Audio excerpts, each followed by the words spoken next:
Imagine buying a critical piece of equipment for your business, but the algorithm just doesn't like the vendor's digital footprint. So the Mexican government decides the transaction never happened. Yeah, welcome to the 2026 AI tax audits. Right. So today's deep dive pulls directly from the SAT's newly released 2026 technical guidelines and, well, a stack of recent tax advisory memos. Our mission here is to help you strategically separate your business expenses from your personal deductions. Because if you don't, you're navigating a digital dragnet that could lead to an absolute cash flow disaster. Yeah. The stakes, I mean, they've really never been higher. Definitely. The SAT, the Mexican Tax Authority, they aren't just checking math anymore. They are deploying AI to cross-reference your digital invoices, your CFDIs in real time. Which honestly changes everything. I mean, you probably already know the baseline drill with deducciones autorizadas. Yeah. You spend money on things strictly indispensable to generating income, and that lowers your monthly taxable base. Think of your gross income as this massive block of ice. Business expenses are the insulation you wrap around it every month, so the SAT doesn't melt it away with taxes. But now, with these new guidelines, the AI is essentially checking to see if your insulation is fake. That is a great analogy. The algorithm is hunting for what the SAT calls materiality. It is no longer enough to just present a valid CFDI. Wait, but if I have the official CFDI, isn't that literally the government's own digital proof? Like, why do I need to prove materiality on top of their own invoice system? Well, because a CFDI only proves a transaction occurred. It doesn't prove it was necessary. The AI looks at complex digital footprints, so things like contracts, vendor histories, banking trail. Wow. So they're hunting for patterns of shell companies or padded expenses. Right. They want irrefutable proof that the money you spent was inextricably linked to generating your revenue. Okay, so the AI is heavily guarding those monthly business expenses. But does the SAT just ignore the fact that you're a human being? You get sick, you have kids to put through school. How do we get any tax relief for simply living? Right, so that relief shifts entirely to your annual refund strategy in April. Those are your personal deductions. So there's a strict firewall there. A very strict firewall. You absolutely cannot mix these human costs with your monthly business insulation.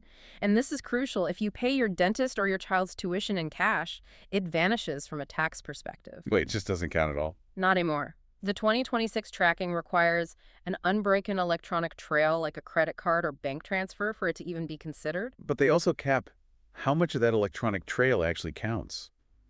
Right? I can't just deduct 1,000,000 pesos in medical bills to zero out my taxes. No, definitely not.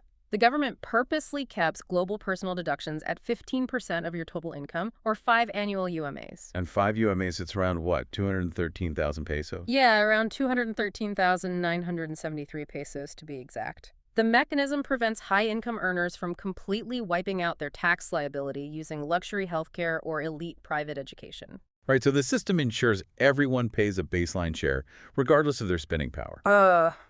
And I think there are specific caps too, like 24,500 for high school tuition.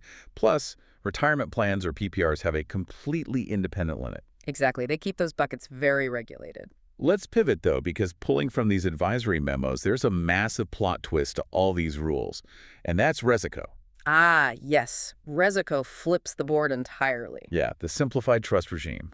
It promises tax rates as low as 1 to 2.5%. That sounds way too good to be true. I mean, the government doesn't just hand out 1% tax rates out of the goodness of their hearts. It definitely doesn't. So if I'm in Resico, do I get that super low tax rate and my massive April refund for medical bills? What's the catch? The catch is an absolute non-negotiable trade-off. To get that 1% rate, you surrender all deductions. 0 monthly business insulation. And 0 annual personal deductions. They designed Resico this way to drastically broaden the tax base. By removing the complex burden of proving materiality and tracking personal caps, they incentivize informal workers to enter the system and pay a tiny, guaranteed fraction of their gross revenue. I see. So it's a volume play for the SAT? Yeah. They collect fewer taxes per person, they get way more people paying in. Exactly, all while saving millions on audit enforcement. It simplifies compliance for the taxpayer and guarantees frictionless, predictable revenue for the state. So to survive 2026, you have to know which game you're playing. If you're in the traditional regime, aggressively document the materiality of your monthly business expenses. Yes, and keep those personal, electronically paid costs strictly siloed for April. But if you're in Resico, just enjoy the low rate and leave the deduction game behind entirely. That's it. The overarching reality is that the board we are playing on is fundamentally digital, and the algorithms are now making the rules. It really makes you wonder, as tax authorities rely increasingly on AI to track our digital footprints and assess the real-time materiality of our lives, how long until algorithms automatically approve or deny our life expenses right at the cash register? Like deciding our tax fate before we even leave the store. Exactly. Food for thought. Thanks for joining us on this deep dive.